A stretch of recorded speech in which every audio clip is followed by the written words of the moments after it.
Okay, my name is Maryono.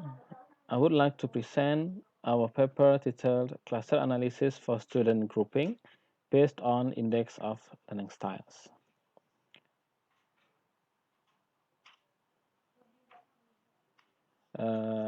Introduction. We know that each individual has different optimization in receiving information. The way to understand the characteristic of each individual in receiving information is by knowing their learning style. Porter and Hanaki stated that learning styles are keywords for developing performance in work, at school, and in interpersonal situations. In the other side, so far, the divisions of study groups or students' classes in the Department of Informatics and Computer Education is only based on the student's identity number, whether it is even or odd. It isn't based on the certain characteristic of students such as learning style. So this causes lecturers couldn't design and implement appropriate learning strategies optimally.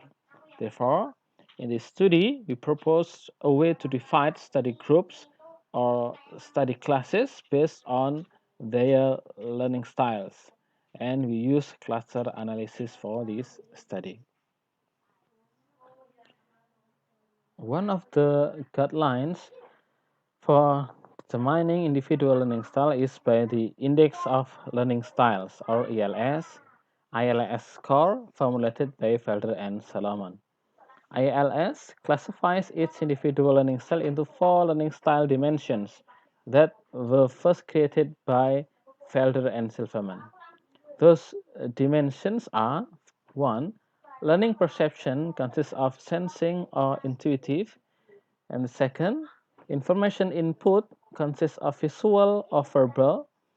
3. Learning process consists of active or reflective. And 4. Information understanding consists of sequential or global.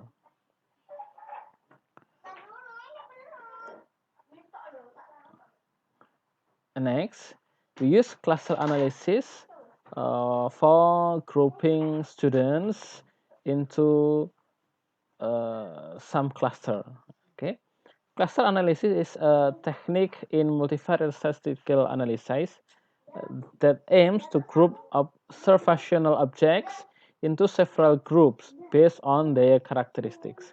By conducting cluster analysis, it can be done to determine groups of student learning styles from one another based on the resulting homogeneity. There are two types of cluster analysis. One, hierarchical clustering, which is used in this paper, and the second is non-hierarchical clustering analysis. Hierarchical clustering analysis is carried out by starting a grouping with 2 or more objects that have the closest similarity. Then the process is passed on to another object that has a second closeness, and so on, so that the cluster will form a kind of tree in which there is a clear hierarchy or level between objects from most similar to least similar.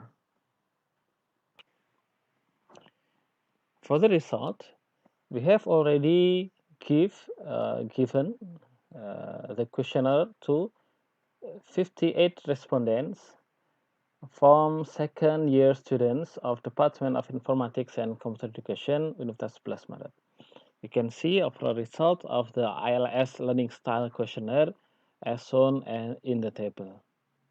And then we implement hierarchical clustering to the data, questionnaire data. We have 3 like this picture. From the picture, we can divide all the students into 2 big classes, which shown in the next picture. Okay. According to this clustering linkage, you can see that we have 2 big clusters. First cluster consists of 29 students, and the second cluster consists of 25 students. And there are 4 students that are not belong to first cluster, and second cluster, neither second cluster. So we can assume that these 4 students are outliers, and we can continue with analysis. We can compare statistically between 2 clusters, yeah, based on average score of each dimensions. And we can summary in the next slide. Okay. The first one, analysis of learning styles in the dimension of learning process between cluster. In this dimension, there are a significant difference between cluster 1 and 2. Students in cluster 1 tend to have a learning style with fairly strong reflective type with a score of -3.76. Reflective type learners have a passive tendency in learning. They are more comfortable studying on their own than as a group.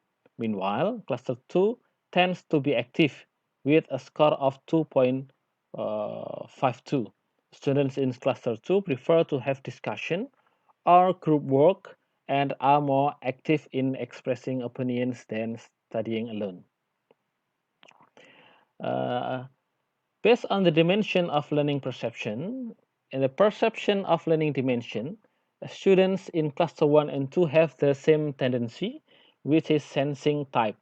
Okay, Wang defines that sensing types in learning perceptions tend to be more patient with details and skilled at remembering facts, and they are able to solve problems using tested methods.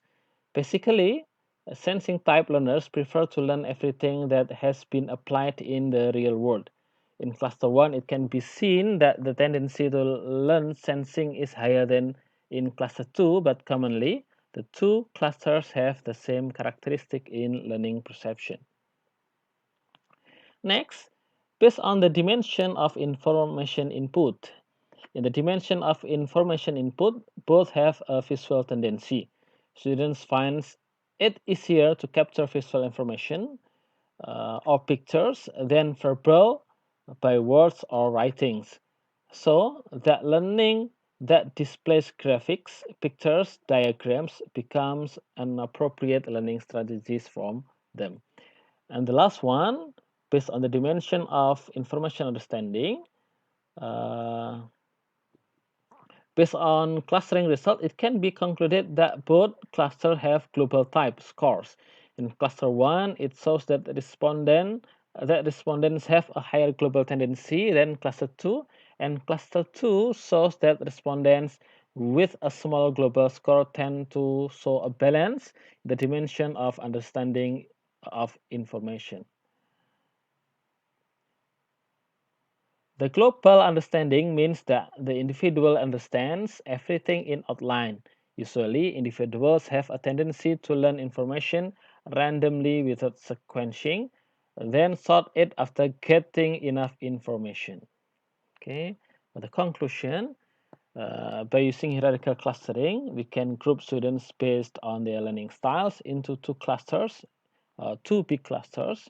The difference between the two clusters formed is that in the learning process dimension, students in cluster 1 tend to have a passive type, while students in cluster 2 tend to be active type. In addition, we can see that the characteristic of learning style in other dimension in the two clusters, which tend to be the same for the other 3 dimensions. Students' input clusters have sensing type in the dimension of learning perception, visual type in the dimension of information input, and global type in the dimension of understanding information. Based on the result of this study, we can form learning classes and implement teaching and learning strategies that are in accordance with students' learning styles. Okay, that's it for our presentation. Thank you for your attention. Assalamualaikum warahmatullahi wabarakatuh.